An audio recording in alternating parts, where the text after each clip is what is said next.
Bonjour à tous. Alors, on n'est pas encore la semaine prochaine, mais je fais déjà une petite vidéo supplémentaire pour vous, parce que je voulais revenir un petit peu sur la vidéo que j'ai faite sur le FBeans, le petit boîtier CarPlay et Android Auto sans fil, car j'avais soulevé un petit souci que j'avais eu avec et qui était un petit peu gênant dans la MG4. Et puis vous êtes plusieurs dans les commentaires à avoir commenté et m'avoir dit en fait une solution qui existait. Et comme vous êtes plusieurs à avoir ce souci même avec d'autres voitures et d'autres modèles de boîtiers, je me suis dit c'est peut-être l'occasion de faire cette vidéo pour pouvoir vous aider un peu tout le monde à résoudre ce problème, parce que moi du coup grâce à vous je l'ai résolu. Et surtout les amis, mettez un pouce bleu, abonnez-vous, mettez un commentaire. C'est super important pour la chaîne. Merci beaucoup. Alors le petit souci que j'avais, tout bêtement, c'est que pas de souci. Le CarPlay se connecte bien avec mon téléphone et puis donc les petits boîtiers FBeans, le petit boîtier qui permet d'obtenir le CarPlay et le Android Auto sans fil. Je vous invite à re-regarder, si vous ne l'avez pas déjà vu, la vidéo que j'ai faite justement jeudi, donc tout récemment, au sujet de ce petit FBeans, le petit boîtier CarPlay, puisqu'il y a une super promo, un super code de réduction en plus pour vous. Et là, le petit souci que j'avais relevé, il a une solution. Donc là, vous voyez, j'ai pas réglé le petit souci. Vous voyez, il est connecté, j'ai allumé la voiture et le CarPlay ne se lance pas. Donc, j'ai bien le boîtier connecté, mais il ne se lance pas. Et il va suffire que je débranche le petit boîtier, hop, que je le rebranche, voilà, et vous allez voir, le CarPlay, normalement, devrait apparaître.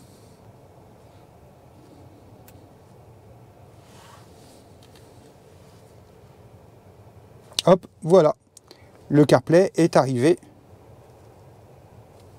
sur la voiture. Alors, il a mis un petit peu de temps, et deux, du coup, il a fallu que je débranche et rebranche quand je suis rentré dans la voiture. Chose que je dois faire à chaque fois. Alors, c'est là que vous êtes plusieurs à m'avoir dit, mais il y a un moyen, il faut retarder l'allumage du boîtier.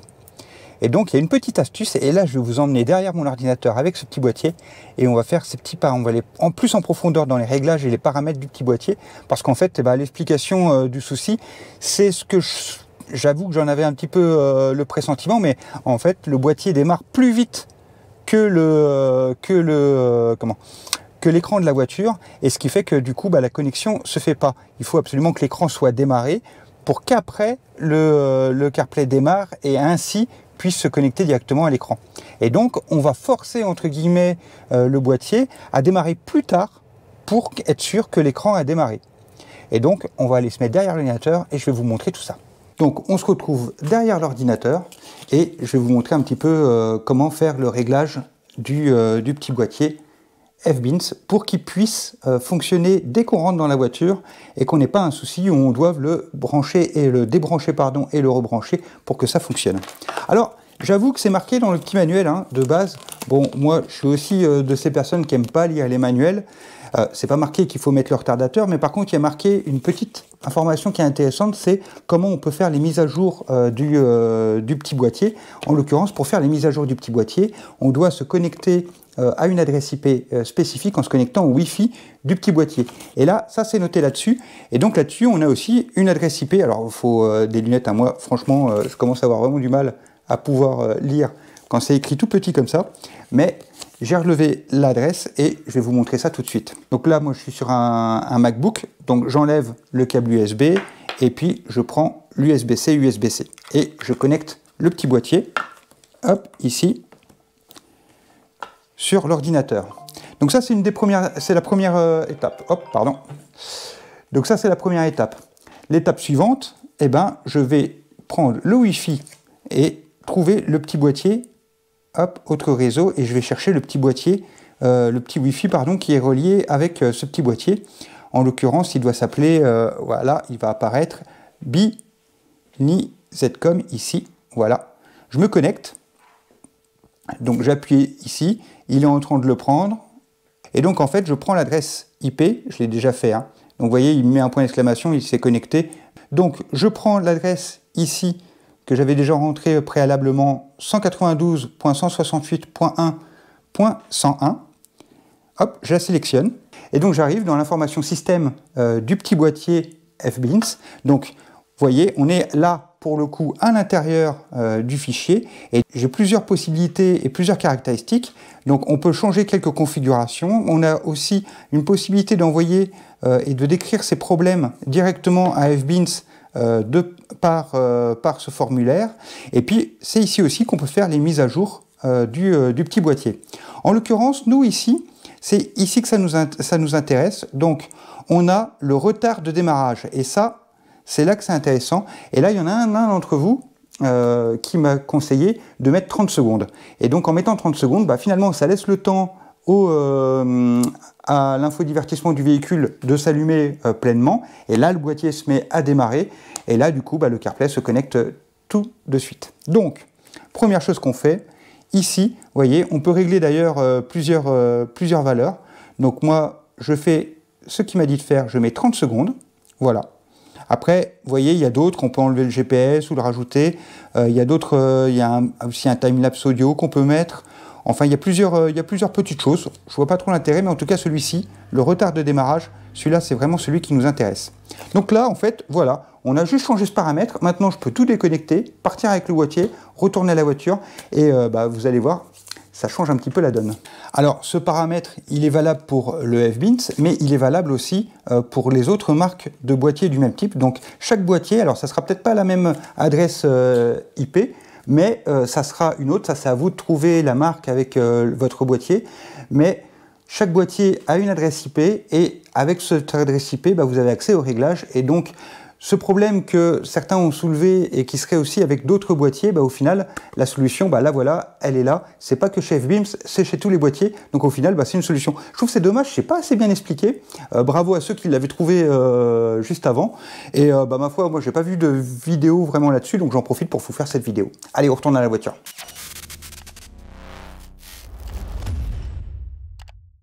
J'ai déjà ouvert une première fois la voiture, je suis rentré dedans, j'ai connecté le petit boîtier. Je suis ressorti et là maintenant on va tester. Je vais ouvrir la voiture, rentrer à l'intérieur et puis regarder si ça fonctionne. Donc je vous invite à faire le tour et puis on va rentrer vite dans la voiture. Donc voilà, je rentre dans la voiture, je garde mon téléphone sans les mains et puis regardez, l'écran de la voiture est en train de s'allumer. J'ai le petit boîtier qui est bien connecté ici, donc qui était connecté, et normalement dès que l'écran va s'allumer, et ben en théorie, le CarPlay va directement s'ouvrir. Et donc, voilà l'écran qui démarre.